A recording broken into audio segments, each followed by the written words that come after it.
ጤና ይስጥልኝ የተከበራችሁ አድማጮች። ከዚህ በፊት ጋሽ ስብሐት ገብረ እግዚአብሔር ጥንታዊት ሮማ ከአመሰራረት ጀምሮ የነበራትን ታሪክ አዝናኝ በሆነ መልኩ ቀንጨብ አድርጎ ያስነበበንን አቅርቤላችሁ ነበር። ዛሬ ደግሞ በዊሊያም ሼክስፒር ድራማታይዝ የተደረገውን የሮማዊውን የጁልየስ ቄሳር ታሪክ አስደምጣችኋለሁ። ላይክ፣ ሼር፣ ኮሜንትና ሰብስክራይብ ማድረግ አይረሳ። ወደ ትረካው እናልፋለን።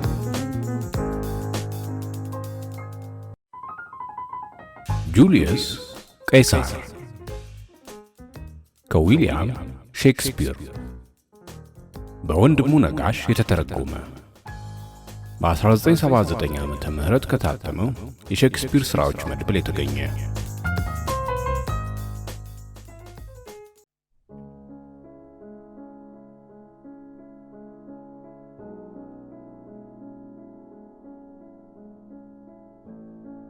የዛሬ 2000 ዓመታት ገደማ ጁልየስ ቄሳር የሚባል አንድ ታላቅ ጀነራልና መሪ በኢጣሊያ ሀገር በሮም ከተማ ይኖር ነበር።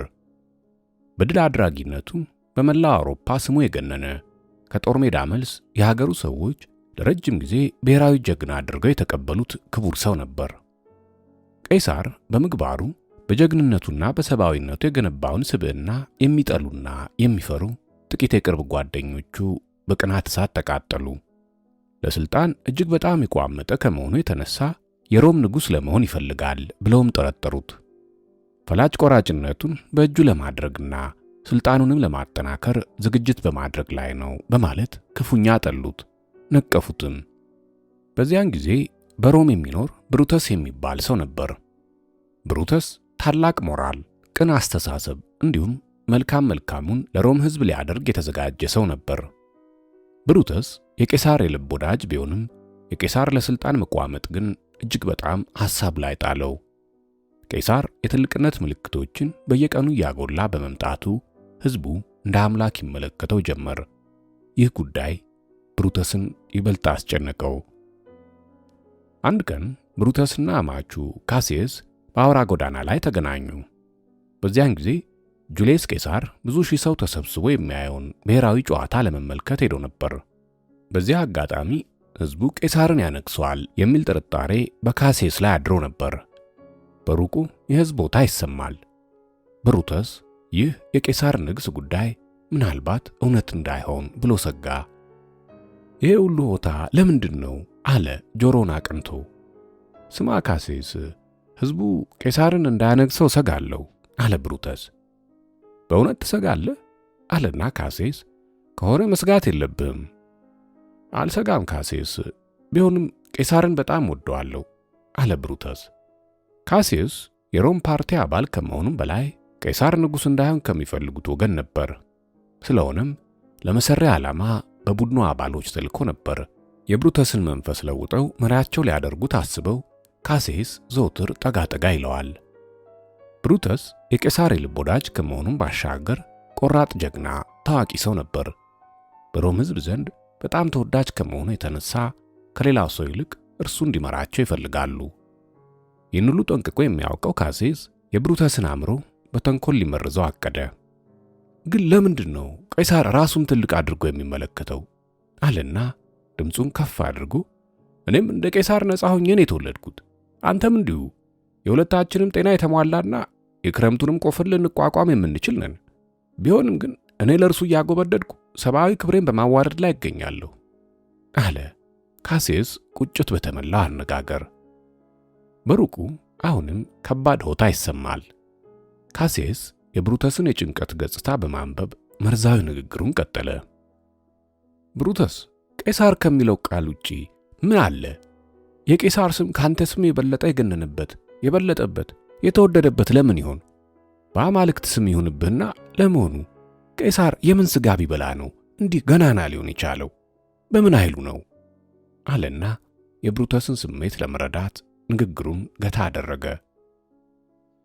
እውነትህን ነው ካሲየስ፣ በእነዚህ ነጥቦች ላይ እኔም ለብዙ ጊዜያት ተጨንቄ ነበር አለና ድምፁን ዝቅ አድርጎ አንተ ያልካቸው ቃላት እውነትነት አላቸው እና አሁን ጁልየስ ቄሳር እየተመለሰ ስለሆነ ምንም ለመናገር አትሞክር አለ ብሩተስ።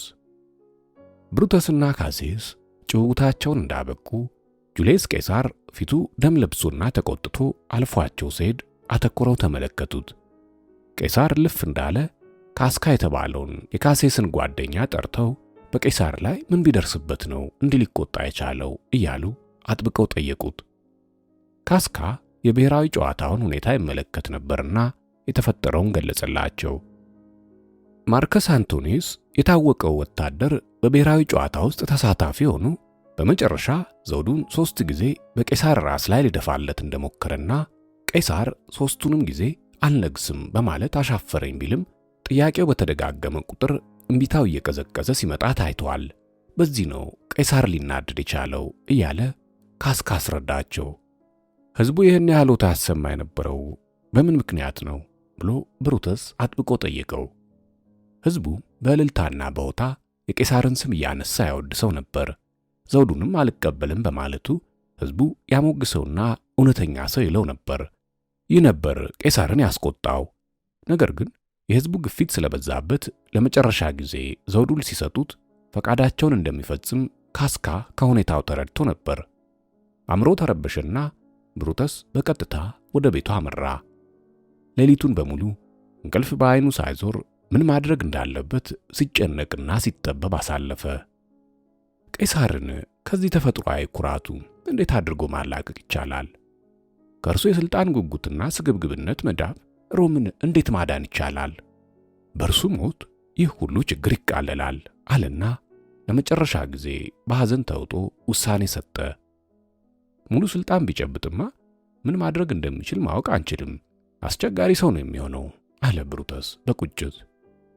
እኩለ ሌሊት ላይ ካሴስ፣ ካስካና ዳሲዮስ ጨለማን ተገን አድርገው ብሩተስን ሊያነጋግሩ መጡ። በአንድነትም ሆነው እቅዳቸውን ተነጋገሩበት። በማግስቱ ቄሳር በከተማው ታላቅ አዳራሽ ለሕዝቡ ንግግር በሚያደርግበት ጊዜ መገደል እንዳለበት ወሰኑ። ያከራከራቸው ጉዳይ ቢኖር ቄሳር ብቻውን ይገደል ወይስ የእርሱ አዛኝና ወዳጁ ማርከስ አንቶኒዩስም አብሮት የሞት ጽዋ ይቅመስ የሚለው ነበር። ካሴስ ሲናገር ለእኔ እንደሚመስለኝ ማርከስ አንቶኒዩስን ከቄሳር መለየት ብልህና አደገኛ ጠላት እንደመልቀቅ ይቆጠራል አለ ኮስተር ብሎ። ጨዋው ብሩተስ ግን ይህንን ሐሳብ አልተቀበለም። ቀጠል አደረገና አንቶኒዩስ የቄሳር ቀኝ እጅ ነው። የቄሳር አንገት ቢቀላ አንቶኒዩስ ምንም እንደማይሰራ ማወቅ አለብን አለና ራሱን በመነቅነቅ ጠንከር አድርጎ ተናገረ።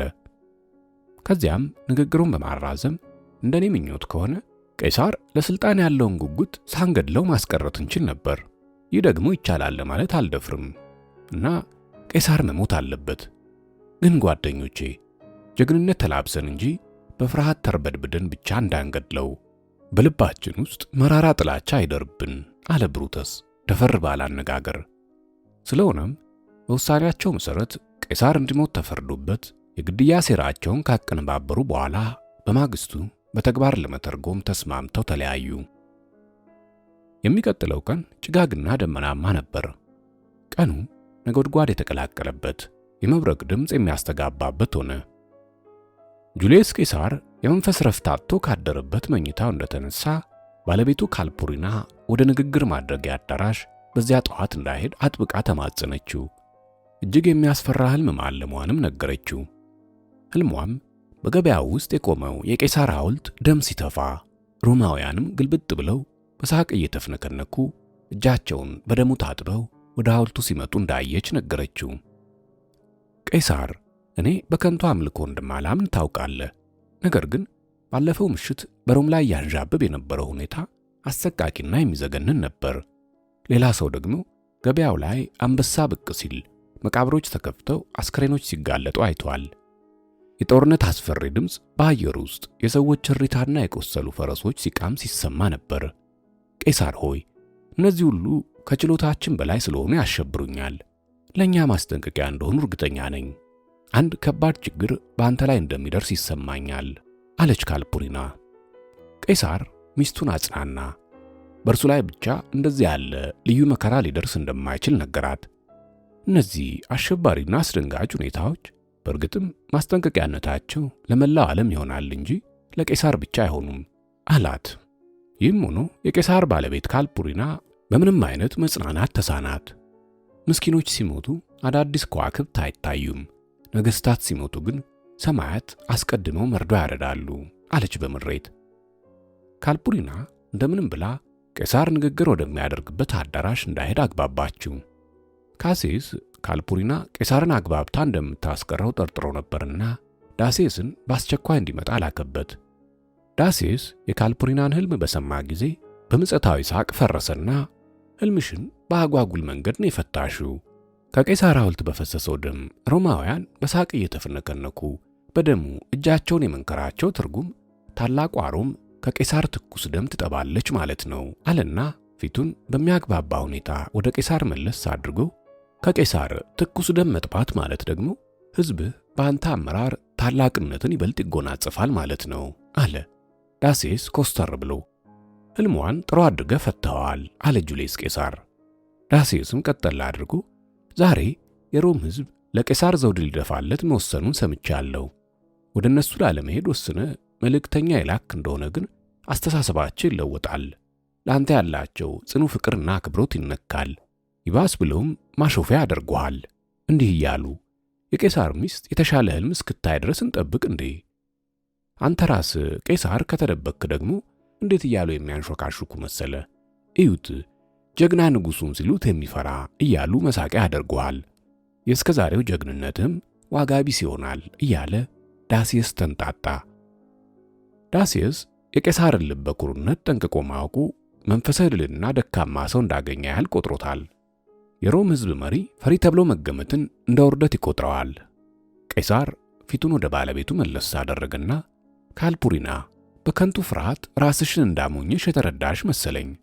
ፈሪ ብለው እንዲጠሩኝ መንገድ በመክፈቴ በራሴ ድርጊት በጣም አፍራለሁ አለ ካባውን ትከሻው ላይ ጣል አድርጎ። ከዚያም ከዳሴስ ጋር ንግግር ወደሚደረግበት አዳራሽ አመራ። ጁልየስ ቄሳር ሴራ በጠነሰሱበት ጠላቶቹ መከበቡን አላወቀም። በንግግር ማድረጊያው አዳራሽ እንደተገኘ ተራ በተራ ወደሱ ቀርበው ሊወያዩ ፈቃድ ጠየቁና ሁሉም ከበውና ከማል አድርገው ያነጋግሩት ጀመር።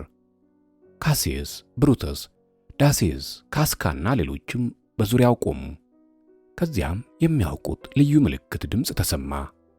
ካስካ ሰይፍ መዘዘና በሉ ጎበዝ እጃችሁን አንሱ ብሎ የመዘዘውን ሰይፍ በቄሳር ጀርባ ሰደደበት እና በካስካ ጥሪ መሰረት ሁሉም በቄሳር ላይ ተረባረቡበት።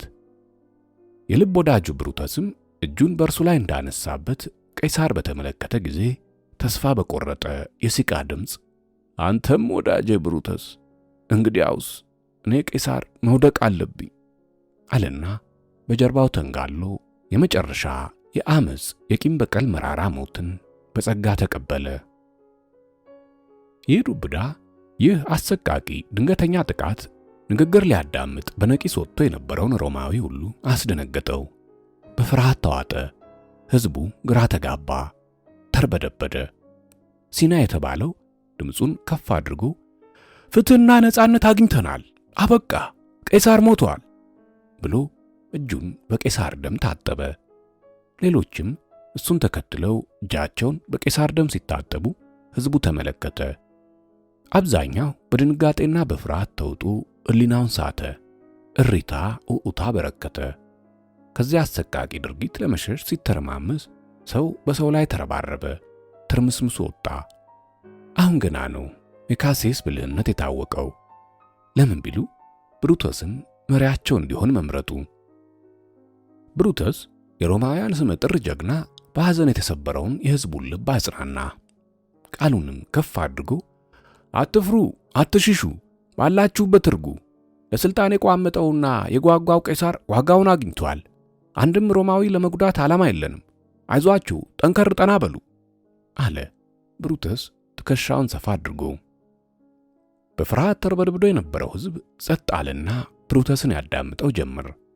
እሱም ማንኛውንም ነገር በዝርዝር ገበያ ቦታ እንደሚገልጽላቸው በነገራቸው ጊዜ ሁሉም ወደዚያው ግር ብለው በመሄድ ይጠባበቁት ጀመር። በዚህ ጊዜ ነበር ማርከስ አንቶኒየስ እስከ መጨረሻው የቄሳር ወዳጅና ታማኝ ሆኖ የቆየው። ንግግር ወደ ማድረጊያው መጥቶ ምርር ብሎም ብሩተስን ተናገረው። ሌላ ሰው ለመግደል አቅዶ እንደሆነም አጥብቆ ጠየቀው። እኔንም ለመግደል ቄሳር ከሞተበት ሰዓት ሌላ ተስማሚ ጊዜ አይኖርም። ከእርሱ ተለይቼ ሕይወት አትጥመኝምና እኔንም ከእርሱ ጋር አሁኑኑ ግደለኝ አለ ማርከስ አንቶኒዮስ እምባውን እያዘራ። ማርከስ አንቶኒዮስ ሆይ ሞትህን ከእኛ ለምን ትሻለህ? አለ ብሩተስ ለስለስ ባለ አንደበት። ለሀገራቸው ሮማ ደህንነት ሲሉ ቄሳርን እንደገደሉት ተናገረ። ኩሩ፣ ትዕቢተኛ፣ ለስልጣን ጉጉ፣ አደገኛ ሰው በመሆኑ መገደል እንዳለበት ሰፊ ገለጣ አደረገ። ፊቱም ወደ ማርከስ አንቶኒዮስ መለሰና አንተም በሚመለከት ከሆነ የኛ ሰይፍ ጫፍ ዱልዱም ነው፣ አንወጋህም፣ አንገድልም። ማርከስ አንቶኒዮስ ልባችንን ከፍተን በፍቅርና በወንድምነት እንቀበልሃለን። ሕዝቡን እስከምናረጋጋ ብቻ ትዕግስት ይኑር። እንደምታየው ሕዝቡ በፍርሃት ተውጧል።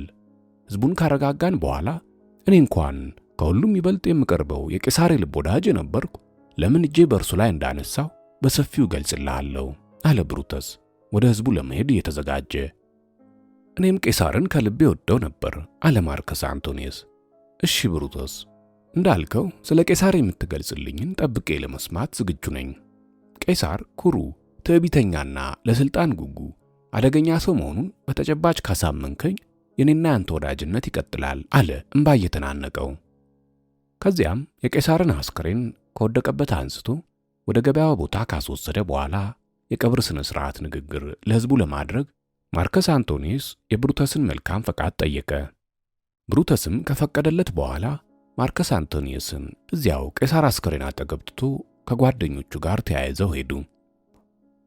ማርከስ አንቶኒዮስም ከተጋደመው የቄሳር አስከሬን ጎን ተንበርክኮ ምርር ብሎ አለቀሰ። እንዲህም አለ፣ አንተ ዛሬ ገላህ ደም የሚያዘንባው ፍጡር ሆይ ይቅርታ አድርግልኝ። ለእነዚህ አረመኔዎች ትሑትና ለስላሳ ሆኜ በመገኘቴ ይቅርታ አድርግልኝ እያለ ጮኸ አነባ። የቄሳር ገዳዮችንም እንደሚበቀል ለአንዳቸውም ቅንጣት ያህል ምሕረት እንደማያደርግላቸው ማለ። ተገዘተ። ከአሽከሮቹ ጋር የቄሳርን አስከሬን በውሳንሳ ተሸክመው ወደ ገበያ ቦታ አመሩ። በዚህ ጊዜ ብሩተስ ቀደም ብሎ በፍርሃት ተርበድብዶ ለነበረው ሕዝብ ንግግር ማድረግ ጀምሮ ነበር። ሕዝቡ እርስ በርሱ እባካችሁ ብሩተስ የሚለውን እናዳምጠው፣ ንግግሩ ያረካናል፣ እባካችሁ ጸጥታ ይላል እርስ በርሱ። እስከ መጨረሻው ታገሱኝ አለና ብሩተስ ረጅም ንግግሩን ጀመረ። ሮማውያንና የሀገሬ ሰዎች፣ አሁን ገለጻዬን ላደርግ ተዘጋጅቻለሁ። ነገር ግን ሁላችሁም በጸጥታ እንድታዳምጡኝ ይጠይቃለሁ አለና ብሩተስ ንግግሩን ቀጠለ። ከማዕከላችሁ የቄሳር ልብ ወዳጅ አፍቃሪ ካለ እኔ ራሴ ብሩተስ ለቄሳር የነበረኝ ወዳጅነትና ቅርበት ከእርሶ ወዳጅ ነኝ ባይ እንደማያንስ አረጋግጣለሁ። እንዲያ ከሆነ ያ የቄሳር ወዳጅ ነኝ ባይ ለምን ብሩተስ በቄሳር ላይ እጁን ሊያነሳ ቻለ ብሎ ለሚጠይቀው ጥያቄ በቂ መልስ አለኝ። እጄም በቄሳር ላይ ያነሳሁት ለቄሳር አነስተኛ ፍቅር ኖሮኝ ሳይሆን ነገር ግን ሮማ ሀገሬን ከሁሉም በላይ ስለማፈቅር ነው። የቄሳርን በሕይወት መኖር የምትፈልጉ ነገር ግን እናንተ በባርነት ለመሞት የምትመርጡ ወይም ደግሞ የቄሳርን ሞትና የእናንተን በነጻነት መኖር የምትመርጡ እንዳላችሁ ንገሩኝ። ቄሳር እኔን የወደደኝን ያህል አለቅስለታለሁ፣ ጀግና በመሆኑ አከብረዋለሁ። ነገር ግን በተአበዮ የተሞላ ለስልጣን የጓጓ በሮም ሕዝብ ላይ ሊንሰራፋ የቋመጠ በመሆኑ ገድየዋለሁ። ለፍቅሩ እምባ፣ ለጀግንነቱ ክብር ይገባዋል። ለተአበዮ ግን ሞት ያንሰዋል። ንግግሬን ልገታ ተቃርቤያለሁ። የልብ ወዳጄን ለሮም ሕዝብ ስል ገድየዋለሁ። እሱን የገደልኩበት ሰይፍ ሞቴ ሮማን የሚያስደስት ከሆነ ተመልሶ ለኔ ይሆናል አለ ብሩተስ እየተንጎራደደ። የብሩተስ ቅንነትና ግልጽ አንደበት አድማጩን ሕዝብ አስደነቀው፣ ማረከውም። ጥልቅ ስሜቱን ሊረዱ ባይችሉም በሰውነቱና በእሱ ብቻ አድናቆታቸውን ከልባቸው ለገሱት። ረጅም ዕድሜ ላንተ ብሩተስ፣ በታላቅ ክብር ወደ ቤትህ እንሸኛለን፣ ዕድሜ ይስጥህ ይለው ጀመር ሕዝቡ በከፍተኛ ድምፅ። ያ ሁሉ ድምፅ የማርከስ አንቶኒዮስን መምጣት ባወቀ ጊዜ ጸጥ ረጭ አለ። ማርከስ አንቶኒዮስ ከአሽከሮቹ ጋር የቄሳርን በደም የተለወሰ አስከሬን በውሳንሳ ተሸክሞ ገበያው ቦታ ደረሰ። ብሩተስም ሕዝቡ ከማርከስ አንቶኒዮስ ጋር ቆይቶ ለቄሳር የሚደረገውን ስነ ሥርዓት ንግግር እንዲያዳምጥ ትእዛዝ ሰጠና ፈንጠር ብሎ ቆመ። ሕዝቡ በማርከስ አንቶኒዮስ መሪር ሐዘን ተነክቶ የቀብር ሥነ ሥርዓቱን ንግግር በጥሞና ለማዳመጥ ተዘጋጀ። ማርከስ አንቶኒዮስም ድምፁን ከፍ አድርጎ በዝግታ ንግግሩን ጀመረ። ወዳጆቼ ሮማውያን፣ የሀገሬ ሰዎች፣ አንድ ጊዜ ጆሮአችሁን ጣል አድርጉልኝ። ቄሳርን ልቀብረው ነው የመጣሁት እንጂ ላወድሰው አይደለም። የሰው ልጆች በሕይወታቸው ጊዜ የሚያደርጉት እኩይ ድርጊት ለዘላለም ሲወሳ ይኖራል። መልካም ምግባራቸው ግን አብሯቸው ይቀበራል። ይህም እነሆ በቄሳር ላይ ደርሶ እናያለን አለና ቀና ብሎ በሐዘን ገጽታ አድማጩን የሮም ሕዝብ አስተዋለ። ከዚያም ንግግሩን ቀጠለ። የቄሳርን ተአብዮ ለሥልጣን ጉጉነት ጨዋው ብሩተስ ነግሯቸዋል። በእውነት ቄሳር ትዕቢት የሚያጠቃው ለሥልጣን የሚጓጓ ከሆነ ከባድ ጥፋት ነው። ራሱ ቄሳርም በጸጸት መልሶታል። በብሩተስ መልካም ፈቃድ እነሆ በቄሳር የቀብር ሥነ ሥርዓት ላይ አጭር ንግግር ለማድረግ መጥቻለሁ። ቄሳር ታማኝና እውነተኛ ጓደኛዬ ነበር።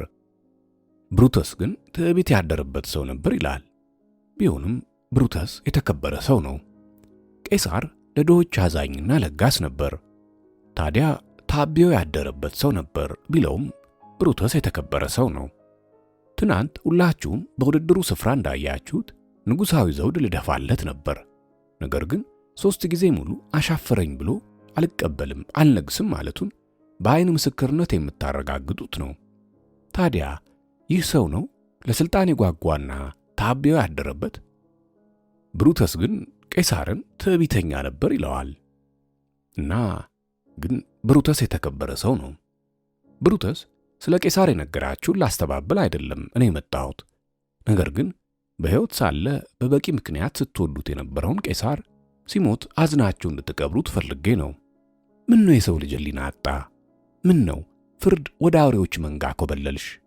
በሉ አስተዛዝኑኝ፣ በሐዘን ልቤ ከቄሳር ጋር ልትቀበር ደርሳለች እያለ ማርከስ አንቶኒዮስ እንባውን ያዘራ ጀመር። ያዳምጡት የነበሩት ሮማውያን ሁሉ በሐዘን ልባቸው ተነካ፣ ሰውነታቸው በቁጣ ጋለ። ማርከስ አንቶኒዮስ የሚለው ሁሉ ሐቅ ነው እያሉ እርስ በርሳቸው ያንሾካሹኩ ጀመር። በቄሳር ላይ እጅግ የከፋ ግፍ ውለውበታል። ዘውዱን ተቀብሎ ላለመንገስ አሻፈረኝ ማለቱን ታስታውሳላችሁ። ስለሆነም ቄሳር ለሥልጣን የጓጓ ወይም ትዕቢተኛ አልነበረም እያሉ በነ ብሩተስ ላይ አጉረመረሙ። ማርከስ አንቶኒዮስ በንግግሩ መሃል ጣልቃ እያስገባ ልባችሁን ለማሸፈት ቁጣና ጥላቻችሁን ለማበርታት አይደለም የኔ ንግግር፣ ለቄሳር እንድታዝኑለት እንጂ እያለ በማለሳለስ ምስጢራዊ ቃላቱን በዘዴ ወረውር ጀመር። ሰይፋቸው ቄሳርን ቢገድለውም እኔ የእርሱን ስም አላጎድፍም፣ እነ ብሩተስ የተከበሩ ሰዎች ናቸው ብሎ ንግግሩን ሳይጨርስ ሕዝቡ ጉምጉምታውን ያጎላው ጀመር። ምናቸውን የተከበረ እነዚህ ከሃዲ አረመኔ ነፍሰ በላ ፍጥረቶች አለ ሕዝቡ። ማርከስ አንቶኒዮስም ቀጥሎ ሮማውያን ሆይ ለወደዳችሁ ለንጹሕ ቄሳር የምታነቡት እንባ ካላችሁ ተዘጋጁ አለና በደም የተለወሰውን በሚያምናቸው ጓደኞቹ ሰይፍ የተበሳሳውን የቄሳር ካባ አንስቶ ለሕዝቡ እያሳየ ተመልከቱ፣ ቀናተኛው ካስካ የበሳውን የቄሳር ካባ እዩት፣ ደግሞ የቄሳር የልብ ጓደኛ ብሩተስ የፈጸመውን። ከሁሉም የዚህኛው ጭካኔ የተመላበት ነው። ቄሳር ምን ያህል ከልቡ ብሩተስን ይወደው እንደነበር ሁላችሁም የምታውቁት ጉዳይ ነው እና የብሩተስን ጭካኔ ሳይ የቄሳር ልብ ምን ያህል እንዳዘነ መገመት ትችላላችሁ። በማርከስ አንቶኒዮስ ንግግር ሕዝቡ እሪታውን ቀጠለ። የተከበርከው ቄሳር ሆይ በከንቱ የፈሰሰው ደም ይዘገንናል፣ እንበቀልልሃለን እያለ ሕዝቡ የቄሳርን ገዳዮች ለማሳደድ በደም ፍላት ከገበያው ስፍራ እየተንደረደረ ይወጣ ጀመር። ማርከስ አንቶኒዮስም ገጹ ከሐዘን ወደ ደስታ ተለወጠ። የመጀመሪያው ዕቅዱ ሰመረ። ማርከስ አንቶኒዮስ ወደ ቤቱ ለመመለስ በመዘጋጀት ላይ እንዳለ አንድ አሽከር እየሮጠ መጥቶ ብሩተስና ጓደኞቹ የሕዝቡን ቁጣ አይተው በፍጥነት ከተማውን ለቀው የመሸሻቸውን ዜና አበሰረው። ኦክታቪየስ ቄሳር የሚባል ጀነራል የጁልየስ ቄሳር የልብ ወዳጅና ታማኝ ጦር እየመራ ሮም መድረሱ ተሰማ። ማርከስ አንቶኒዮስም የቄሳርን ጠላቶች ከኦክታቪየስ ጋር ሆኖ ለመውጋት ዕቅድ አወጣ። ብሩተስና ካሴስ ከኢጣሊያ ወደ ግሪክ ፈረጠጡ። ከአንድ ዓመት በኋላ ሳርዲስ ከምትባለው ቦታ ጦራቸውን አዘጋጅተው ይጠባበቁ ጀመር። ማርከስ አንቶኒዮስና ኦክታቪየስ ቄሳር ጦራቸውን አስከትተው ፊሊፒ ከምትባል ከተማ ጥቂት ማይሎች ከሳርዲስ ርቀው መሸጉ። በዚያን ጊዜ ብሩተስ ሕይወት መሮት ኑሮ አንገፍግፎት ነበር። ለእውነተኛ የሀገር አርበኝነት ሲል እሱ ብቻ ቄሳርን መግደሉ ተሰማው። አማቹ ካሴስም ለክብራቸው እንዴት ጉቦ እንደሚቀበሉ፣ በአዲስ መንግሥት ጥላ ስር ምን አይነት ሥልጣን እንደሚኖራቸው በየዕለቱ ይከራከሩ ጀመር። ሳርዲስ እንዳለ የሚስቱን ሞት ለብሩተስ አረዱት። ሐዘን ሕይወቱን ይበልጥ አጨለመው። በእንቅርት ላይ ጆሮ ደግፍ እንዲሉ ከካሴስ ጋርም በየጊዜው አለመግባባት ተፈጠረና ሆድና ጀርባ ሆኑ። በብሩተስ ወጣትነትና የመሪነት ችሎታ ካሴስ በቅናት እሳት ይቃጠል ጀመር። በመጨረሻም በሐሳብ መለያየታቸው እንደማያዋጣ በማወቅ ደባቸውን ወደ ጎን ትተው ጦርነቱን በአንድነት ለመግጠም የጋራ ዕቅድ ያወጡ ጀመር። በጦርነቱ ዕቅድ እንኳን ስምምነት ላይ ሳይደርሱ ቀሩ። ብሩተስ ወደ ፊሊፕ ገስግሶ የማርከስ አንቶኒዮስን ጦር ሊያጠቃ ሲፈልግ፣ ካሴስ ግን በዚህ ጉዳይ ሳይስማማ ቀረ። ካሴስ ለተቃውሞ የሰጠው ምክንያት ጠላት ወደኛ ይምጣ እንጂ እኛ ወደ ጠላት መሄድ የለብንም። ጠላት ወደኛ ሲመጣ በረጅም ጉዞ ወታደሮቹ ይደክማሉ፣ ስንቅ ያልቃል። ስለሆነም እኛ እዚህ ከጠበቅናቸው በጥሩ ሁኔታ ለመከላከል እንችላለን አለ። ብሩተስ ግን ለካሴስ ክርክር በቂ ምክንያቶች አቀረበ። በሳርዲስና በፊሊፔ መሃል ያሉ ሕዝቦች ማርከስ አንቶኒዮስን ለመርዳት ከጦሩ ጋር እንደሚቀላቀሉና በማንኛውም ነገር ማርከስ አንቶኒዮስን እንደሚረዱ ተናገረ። የማርከስ አንቶኒዮስ ጦር ሳይጠናከር ከቦታው ደርሶ ማጥቃት አስፈላጊና ወቅታዊም እንደሆነ ብሩተስ ተከራከረ። ማንኛውም የሰው ልጆች ድርጊት እንደ ውሃ ሙላት ነው። የራሱን ጎርፍ፣ የራሱን ደለልና የራሱን መልካም አጋጣሚ ይፈጥራል አለ ብሩተስ። ጦርነቱን እዚያው ሄደን እድላችንን እንሞክር ለማለት። በመጨረሻም ካሴስ ደስ ሳይለው በብሩተስ ሐሳብ ተስማማ። ማርከስ አንቶኒዮስና ኦክታቪየስ የሕዝብ ድጋፍና ጥሩ ምሽግ በመያዛቸው ጠላቶቻቸውን ባሉበት ቦታ ድረስ በመምጣታቸው ደስታውን አልቻሉትም። የፊሊፕ ጦር ሜዳ ሁኔታ የሚያደናግር ነበር።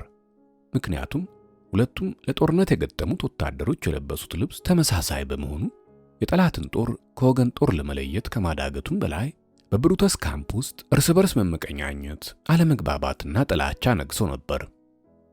ካሴስ ለአንድ የሰራዊቱ መሪ ሲናገር ወደ ፊሊፕ የመጣው ራሱ ካፈለቀው የተሻለ ሐሳብና ፍላጎት ውጭ እንደሆነ አስረድቷል።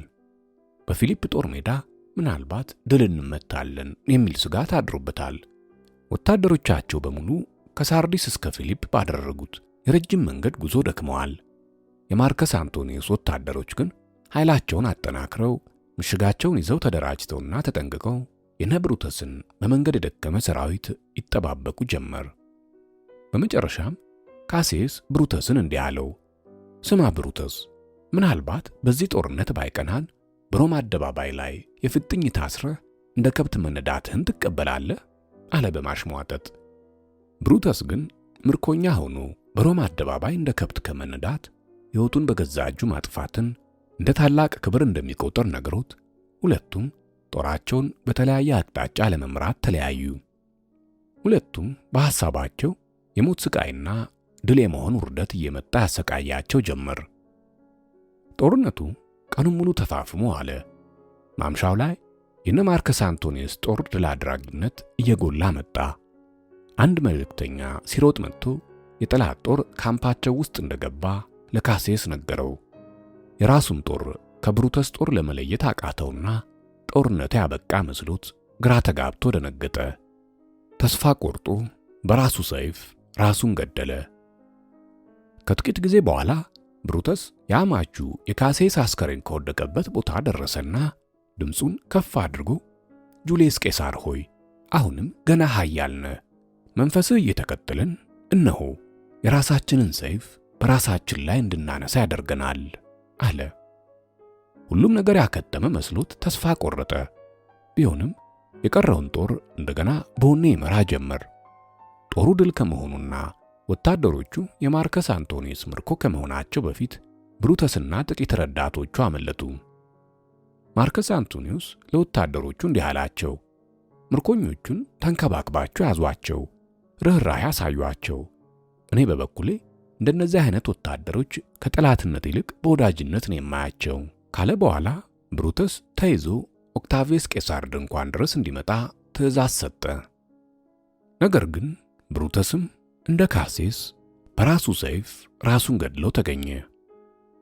ብሩተስ ለሮም ታላቅነትና ክብር የነበረው ተስፋ፣ ለሮም ሕዝብ ያሳይ የነበረው ቅን አገልግሎት ሁሉ እንደ ጉም በኖ እንደጠፋበት፣ ዓላማው እንደተቀጨበት ባወቀ ጊዜ በሕይወት መኖርን አልመረጠም። ማርከስ አንቶኒዮስም ከብሩተስ አስከሬን አጠገብ ተንበርክኮ ከልቡ አዘነ። የዚህ ታላቅ ሰው ሕይወት ባልባሌ ምክንያት ዋጋ ቢስ ሆኖ ማክተሙ እጅግ በጣም ልቡን ነካው።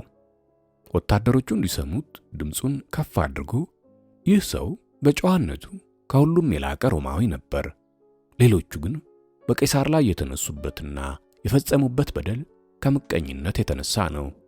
ብሩተስ ብቻ ነው በቅን መንፈስ ለሕዝብ ደህንነት ብሎ ባላሰበው ወጥመድ የገባው አለና ከልቡ አዘነ።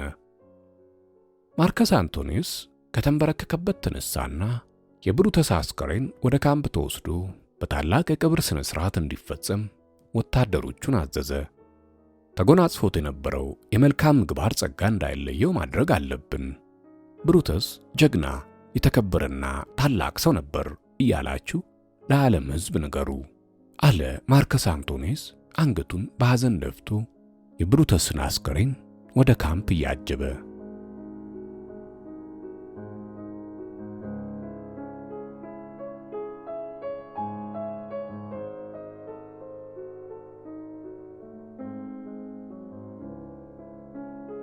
ስላዳመጣችሁ ከልብ አመሰግናለሁ።